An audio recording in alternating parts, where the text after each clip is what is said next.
മമ്മൂക്കയുടെ stylish look miss ചെയ്യുന്നു എന്ന പരാതി ഇനി വേണ്ട. ഡബിൾ സ്ട്രോങ്ങിൽ തിരിച്ചെത്തിയിട്ടുണ്ട് നമ്മുടെ സ്വന്തം മമ്മൂക്ക.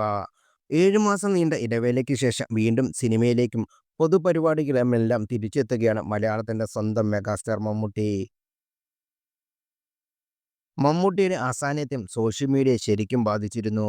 സോഷ്യൽ മീഡിയയിൽ എപ്പോഴും തരംഗമാവാറുള്ള മമ്മൂട്ടിയുടെ സ്റ്റൈലിഷ് ചിത്രങ്ങൾ ഈ ഇടവേളയിൽ ആരാധകർക്ക് വലിയ നഷ്ടമായിരുന്നു. എന്നാൽ ആ കാത്തിരിപ്പ് അവസാനിച്ചിരിക്കുന്നു. യുവതാരങ്ങളെ പോലും അമ്പരിപ്പിക്കുന്ന പുതിയ സ്റ്റൈലിഷ് ലുക്കിലുള്ള മമ്മൂട്ടിയുടെ ചിത്രങ്ങൾ ഇപ്പോൾ സോഷ്യൽ മീഡിയയിൽ തരംഗമാവുകയാണ്. പഴയതിലും കൂടുതൽ ഊർജ്ജസ്വലനും സ്റ്റൈലിഷായും താരം തിരിച്ചെത്തിയതിന്റെ ആവേശത്തിലാണ് ആരാധകരും. അതേസമയം മമ്മൂട്ടി വില്ലനായും വിനായകൻ നായകനായും എത്തുന്ന കളങ്കാവൽ പ്രദർശനത്തിന് ഒരുങ്ങുകയാണ്. നവംബർ 27-നാണ് ചിത്രം റിലീസിനെത്തുന്നത്. രജിഷ വിജയൻ, ഗായത്രി അരുൺ, മേഘ തോമസ് തുടങ്ങിയ നിരവധി താരങ്ങൾ ഈ ചിത്രത്തിൽ ഉണ്ട്. 21 നായകന്മാരുണ്ട് എന്നാണ് റിപ്പോർട്ട്. നവാഗതനായ ജിതിൻ കെ ജോസാണ് ചിത്രത്തിന്റെ സംവിധാനം. ജിഷ്ണു ശ്രീകുമാറും ജിതിൻ കെ ജോസും ചേർന്നാണ് തിരക്കഥ. മമ്മൂട്ടി കമ്പനിയുടെ ബാനറിൽ നിർമ്മിക്കുന്ന 7-മത്തെ ചിത്രമാണിത്.